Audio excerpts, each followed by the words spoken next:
शिव जी का एक स्वरूप नाम है निर्मलेश्वर महादेव। इनका फिर नाम से लेकर जब आप पूजा करते हैं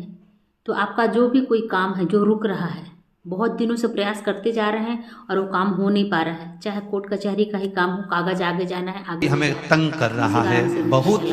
दिनों से मेरा ये काम होना था, बहुत दिनों से ये फाइल पड़ी है, उस पर सिग्नेचर होना था, वो फाइल आगे नहीं बढ़ रही। के लिए अपने को कोई बहुत बड़ा मंडल नहीं बनाना है, हमें बहुत बड़ा कोई बहुत दिखावा नहीं करना है, केवल चालू हो जाए 5 वृक्ष की पत्ती को